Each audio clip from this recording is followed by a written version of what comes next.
Жалал-Абад областının Базаркоргон районундағы Кызылүңкүр айыл өкмөтүнө караштуу жаз кечүү айылында курулуп жаткан жаңы мектеп пайдаланууга берилет деп жергиликтүү жашоочулар сүйүнүп турган чагы.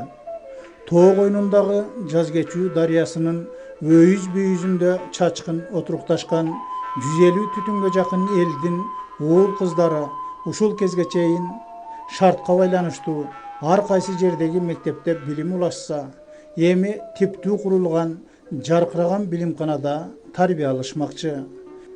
Мына ушул мектепке аты ыйгарылган көп жыл мектептин директору болуп иштеген ардыгер мугалим эл агартуунун атилешниги Манап Чейболов айылдын кечээкиси тууралуу буларга токтолгон.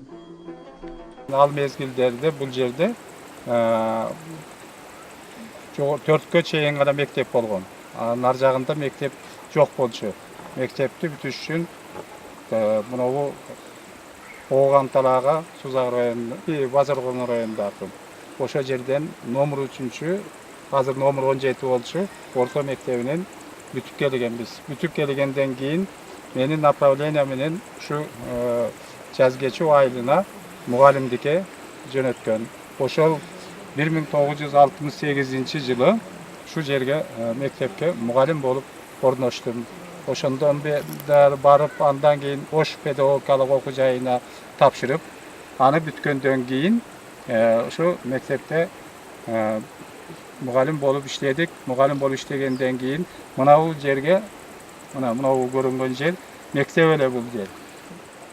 Андан кийин адам өсөт экен, турмуш өстү, балдар кийинки окуусун улантыш үчүн бул мектептерди буздулду.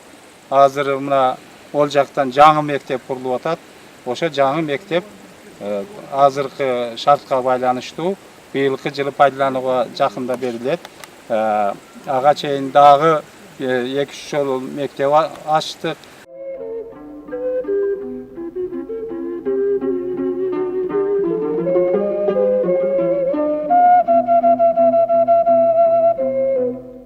Мындан 70-80 жыл илгери жаз кечүүдөгү мектеп Талпак деген кыраңда болсо, андан кийин эл жыш жашаган жогорудагы төштүн этегине чакан мектеп курулуптур.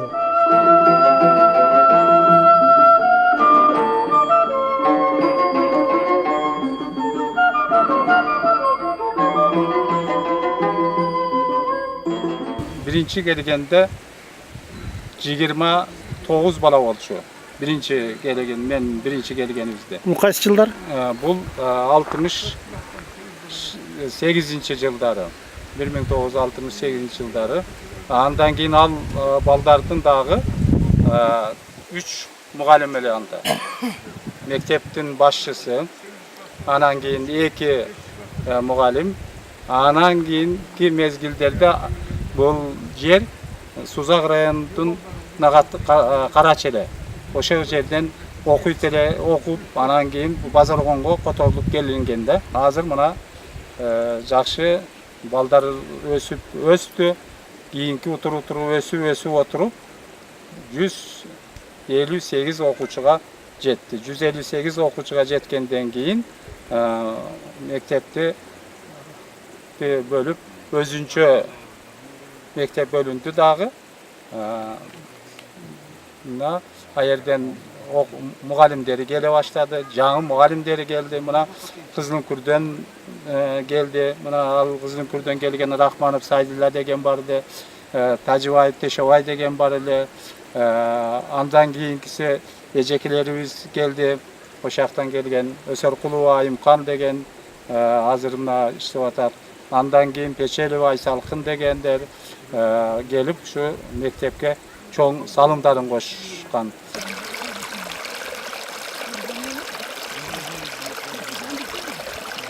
Мен ушул жерде төрөлүп, ушул жерде чоңоюп, эмгек жолунун башталыштарында, алгачкы жылдарында ушул бул мектептин ичинде ушу Манап досум экөөбүз бирге иштешкенбиз.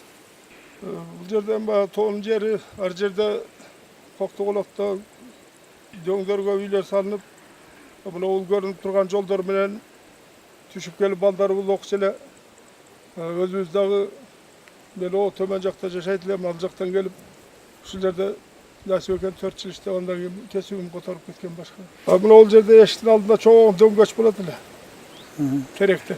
Oşonun üstünde oturup alıp saati uzak olup ondan şakmat oynaşılek. Buna ol yerge orada çizip alıp orada atçılek.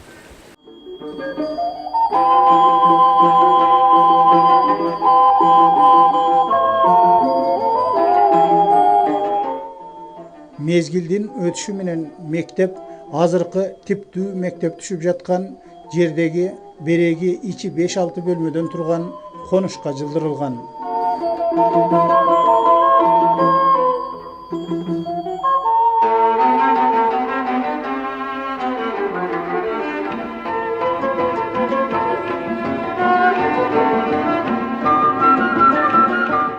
Базаркон районунун эң алыскы аймакта жайгашкан Жазгечүү айылында жаңы мектеп курулушу курулуп жатат.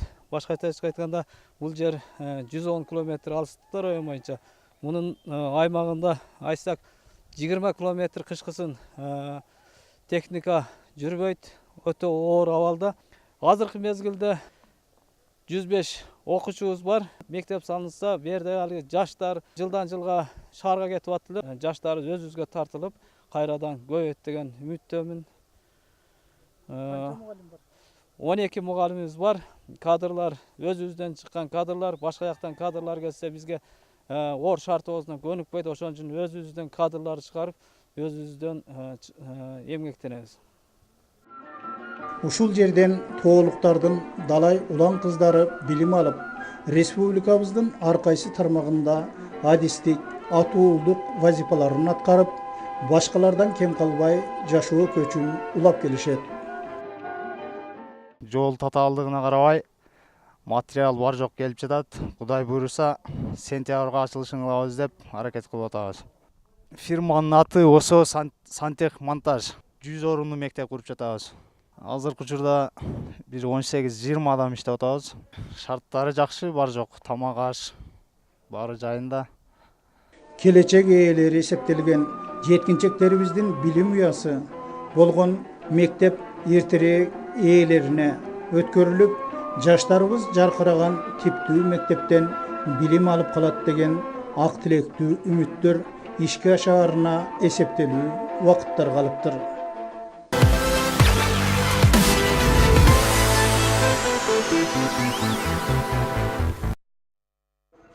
Жайкысын эки райондун эли жайлоого жарыша аттанган. Жаңгак терим маалында жапатырмак жаратылыштын берекесин жыйноонун аракетин көрүшкөн керемет аймактын эки чоң проблемасы бар. Биринчиси ак жайдын күнү жетүүгө азап болгон Сузак районундагы Кадуу айылы аркылуу өтүүчү аралыгы 18 чакырым деп өлчөнгөн жол маселеси. Ар дайым бериси 5, арысы 6 ай авто унаа каттамы болбой, бул аралыкты 4-5 сааттап атжан жөө каттап көнүп калышкан жергиликтүү тургундардын көкөйүнө көк таштай тийген кемчиликтин экинчиси электр энергиясынын жарыктын жоктугу. Кезегинде өз алдынча колхоз болуп турган өрөөнгө 1990-жылдары 10 чакырымга жакын аралыкка электр линиясы тартылып, айылга жетүүгө 8-9 чакырым калганда иш токтоп калган экен.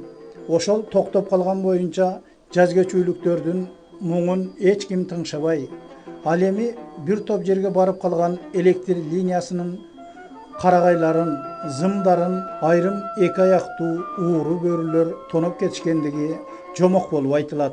Bizde birinci yol değilsek sivet bizde en problema sivet oldu. Bu sivet boyunca aytacak olsam bu memleketin de toktamı var. Tokay çarbaların var. Sivette oy kurulsun, tokay kıyılmasın diye toktam var. Hal toktamda daim olmaydı. Bu sayız vakta biz kaçarsın bir yer bolmaydı. Bir yerce çıkan mümkün olmaz. Biz de alaksız şu vaka geldik. Sayız vakta sivet yoksa geldik. Hem hazır vakta da şu sivet kuralmayız. Hem mikro gez kurduk iki zerge. Blokanımızı biri şey kaldırır, biri olsa Mart ayına Mart Жаз болады екен. Март айында да тоң болып, март айында апрельде бар бізде мұз тоң, суық болғанына байланысты тоң болады екен да. Моторымызда тоң болады екен, іштебей қалып отыр. Ноябрьдан баштап тоңып қалып, анан кейін барып мартқа шейін болады. Қайрая чеме болмайды. Бізде ең бір мына, бізде жаңалық, мына типовой мектеп құрдық болдық, құда қалса. Ал типовой мектепке да мындай свет керек, елге керек. Ушуну еске алып біз жоғары жақтан ушуну сұранамыз да. Ең бірінші. Ошо свет келіп қалса, светтің бағы сталап ташығанда да ошоны сүріп келіп бір трактормен жолдарды оңып қойса болады. Ошондой эле эгемендүүлүктүн башатында Базар Коргон районундагы эки суунун кошулушу болгон Шат бөксөсүнөн Жазгечүүгө экинчи тарабынан баруучу Бөксө тоонун күнгөй бет капталы аркылуу 15 чакырым автожол салуу ниети менен башталган изги иш 3-4 чакырымга чейин бүткөрүлүп, калган 11-12 чакырымы бүтпөгөн боюнча калып калган экен. Жакшы сүйүнүчтүү жер бар эле мына кыздын күрмөнү салган жол. Илгери Бекболот Осмон 3 километр жерде айда жол салган. Ал келип токтоп калды ушу боюнча ошо менен келген салабыз деп атты эле. Муну да имишип атабыз. Эми кандай болот? Биз ушу жолдон эгер светтен шакманап келсе болот болчу. Ал жакын. Бияктан 18 км, аяктан 15 км. Бирок жолду ошо салыш керек да. Эми бияктан эми азыраак жол бар, бирок бул жолубуз кышында токтоп калат.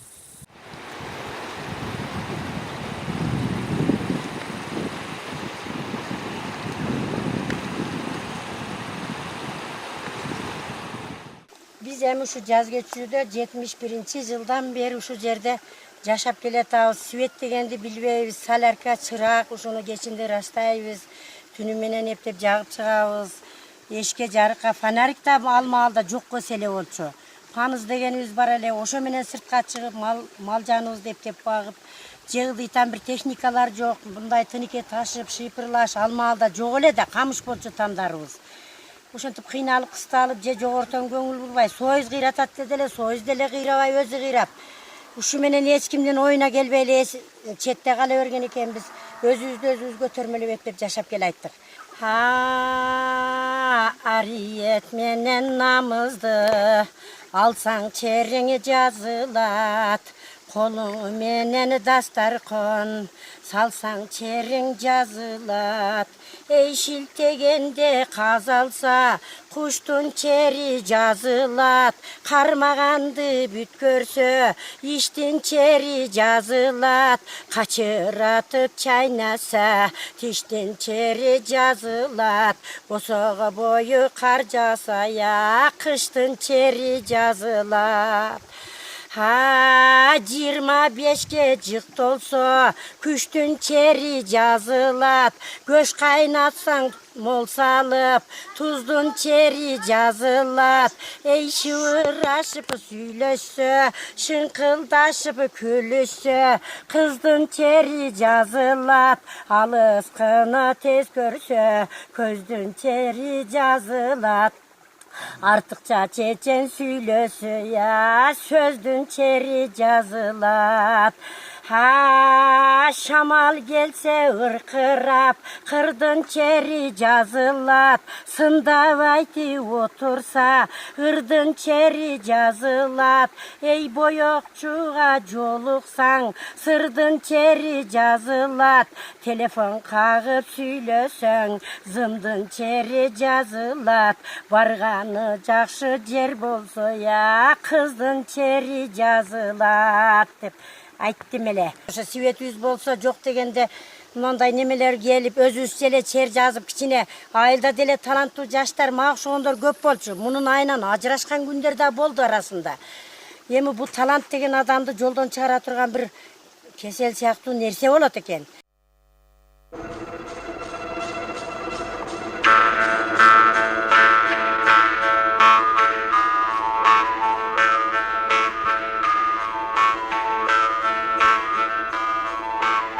Өзүнүн өзгөчө айла амалы менен бүркүт таптап, чаарчык, бөлтүрүккө чейин кармап өстүрүп көргөн. Акыркы кездерде интернеттеги социалдык тармактарга бир нече суурду колго үйүр кылгандыгы менен көпчүлүктү таңдандырган Ermek Esengелди уулу жол менен электр энергиясы келсе, жаз кечүү эч бир жер тең келбей турган курорттук аймак болоор эле деген үмүтүнөн жанбайт. Ошонун жетегинде булак суусунан чогулган көлмөгө тоолуктарды тамшанткан балык чарбасын уюштуруп, эс алууга баргандарды тейлөө аракеттерин жасап жатыптыр.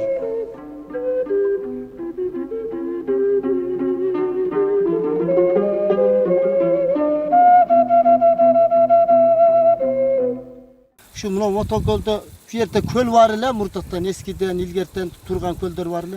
Bir yere bakı tegere mal jep, çılav alıp bakın emi olup turdular. Şu yerde bir oyun gettiler. O 2010 yılı balık ap gelip Özgön'den oş ovlasını alıp gelip bu şerge balığı sürüp nime alıp otam. Anam bir yerde karaştırıp görsem vakında eken bizden jolu sal şart bolbayım olup gelip otat bir oynaganlar. Azırak bolup atat da can çaçınga baylanıştı joldan korkup jolun olsa svetler gelip kalsa kuda kalasa.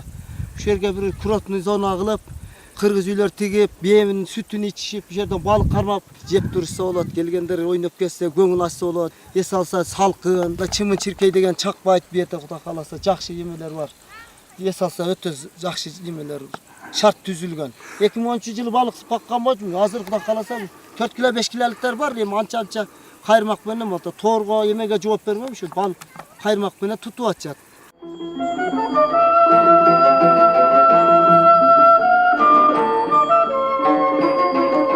Aras жаңгактан жүзүмгө чейин бардыгы жапайы өскөн. Бул өрөөндүн күнгөй тескейин ата бабалардын конушу катары аздектеген жергиликтүү тургундардын 20-30 жылдан бери кан какшаган үнүн угуп, жергиликтүү бийликтегилер эл башыларды ынандыра билсе, аны чечүү арзыбаган жумуш болоорун тоолуктар айтып түгөт алышпайт. Ошондуктан ушул Саламдубай өлкө башчысынын, өкмөт жетекчисинин көз кырына илинер бекен деген армандуу аманат кебин айтышты. Ал аманатты жеткирүү милдети жараткандын алдында биздин мойнубузда болгон үчүн колдо болгон аракетти жасадык. Жаңы мектебинде электр жарыгы жаркырап турган, эл байма-бай каттаган, зымыраган жолу бар 9 туроо менен Жалалабадты туташтырып турган жаз кечүүнү элестетип, ошону тилек кылып, бүгүнкү сапар баянга чекит коюп